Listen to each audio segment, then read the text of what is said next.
दिल्ली की सड़क से गुजरती सियासत और सोशल मीडिया के विचलनकारी पन्नों तक एक नाम चर्चा में है, अरविंद केजरीवाल।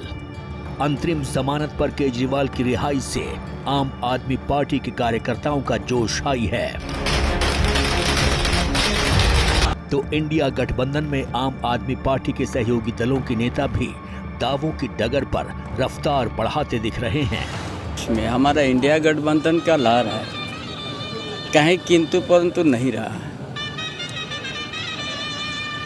क्योंकि 10 साल जो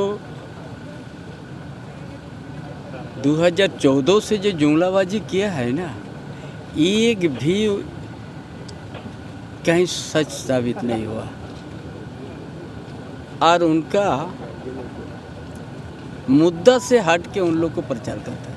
ऑपोजिशन पार्टीज़ का और इंडिया अलायंस का एक बहुत बड़ा उनका एक उत्साह मिलेगा काम जो जनता के बीच में और जाने का, और ये कैसे कैसे जनवाद को डेमोक्रेसी के गला को दबा रही थी, इस आज नरेंद्र मोदी का जो सरकार करके बताने में और आसान हो।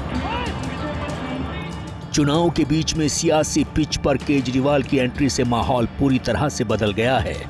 पहले 3 चरण तक मोदी बनाम राहुल गांधी लगने वाली चुनावी फाइट के केंद्र में अब केजरीवाल का नाम है, या कहिए बीजेपी के खिलाफ गोलबंद विपक्ष का चेहरा केजरीवाल, एजेंडा भी केजरीवाल और बीजेपी के निशाने पर भी केजरीवाल।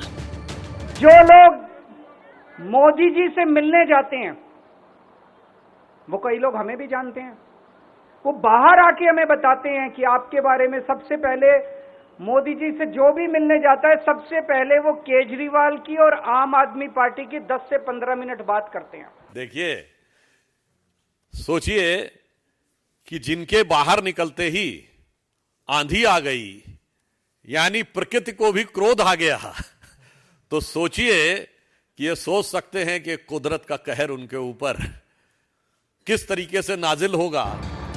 केजरीवाल बीजेपी को निशाना बना रहे हैं और बीजेपी केजरीवाल को, लेकिन इस राजनीतिक टक्कर में राहुल गांधी का नाम सिरे से गायब है। दिलचस्प यह है कि अंतरिम जमानत पर केजरीवाल जेल से बाहर आए तो इंडिया गठबंधन के तमाम नेताओं ने ट्वीट किए। इस फहरिस्त में मल्लिकार्जुन खड़गे समेत कांग्रेस के भी कई नेताओं के नाम शामिल हैं, लेकिन राहुल गांधी ने केजरीवाल के मुद्दे पर बोलने या लिखने से दूरी बनाए रखी। राहुल गांधी ने एक ट्वीट में महाराष्ट्र से हरियाणा और बिहार तक इंडिया गठबंधन की आंधी का जिक्र किया, लेकिन इस ट्वीट में भी केजरीवाल का नाम कहीं नहीं था। अब सवाल है, राहुल गांधी ने केजरीवाल की रिहाई पर कोई टिप्पणी क्यों नहीं की? क्यों जेल से बाहर आते ही बीजेपी का पूरा फोकस केजरीवाल पर शिफ्ट हो गया?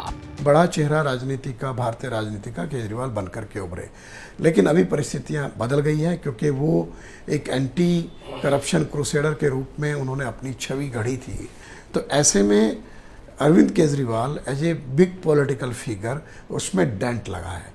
और राहुल गांधी ने भारत जोड़ो यात्रा और के जो 2 चरण थे उनको पूरा करने के बाद, और जिस तरीके से उनका अभी जो कैंपेन में जो अग्रेशन है, उसके लगता है कि अब वो दौर चला गया कि जब अरविंद केजरीवाल राहुल गांधी के लिए कोई ऐसी थ्रेट बनने वाले थे। क्योंकि लगता है कि अमित शाह की इमेज मोदी जी के मुकाबले में उतनी अच्छी नहीं है, इसलिए उसका असर जनता पर हो सकता है।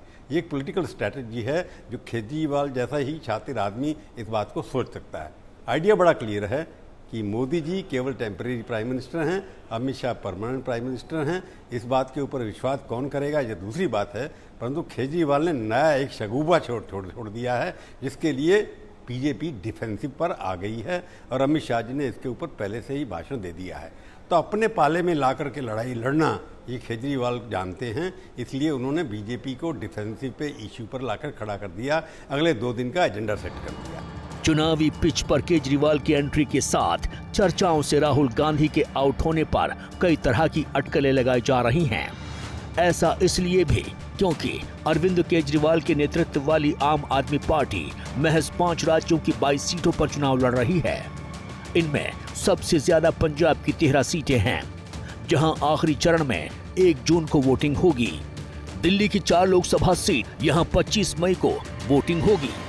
हरियाणा की 1 लोकसभा सीट कुरुक्षेत्र में आम आदमी पार्टी चुनाव लड़ रही है, यहां भी 25 मई को वोटिंग है। इसके अलावा आम आदमी पार्टी ने गुजरात की 2 सीट भरूच और भावनगर में उम्मीदवार उतारे, जहां मतदान प्रक्रिया पूरी हो चुकी है। असम की 2 सीट डिब्रूगढ़ और सोनितपुर सीट पर भी आप चुनावी मुकाबले में है। इन दोनों सीटों पर यहां भी वोटिंग हो चुकी है।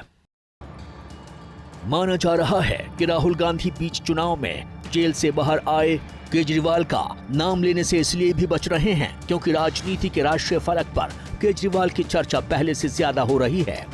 दूसरा, केजरीवाल की पार्टी भले ही इंडिया गठबंधन का हिस्सा है, लेकिन पंजाब में कांग्रेस को चुनौती दे रही है, जबकि बीजेपी केजरीवाल को निशाना इसलिए बना रही है क्योंकि आने वाले चरणों में उन राज्यों में चुनाव होने हैं जहां आम आदमी पार्टी का प्रभाव माना जाता है, मसलन दिल्ली, पंजाब और हरियाणा। इन तीनों ही स्टेट में से हरियाणा और दिल्ली बीजेपी के लिए सबसे ज्यादा अहमियत रखते हैं, तो पंजाब में कांग्रेस वापसी की उम्मीद कर रही है। अब देखिए, 2014 और 2019 के चुनाव में दिल्ली की सभी 7 सीटों पर बीजेपी ने कब्जा किया।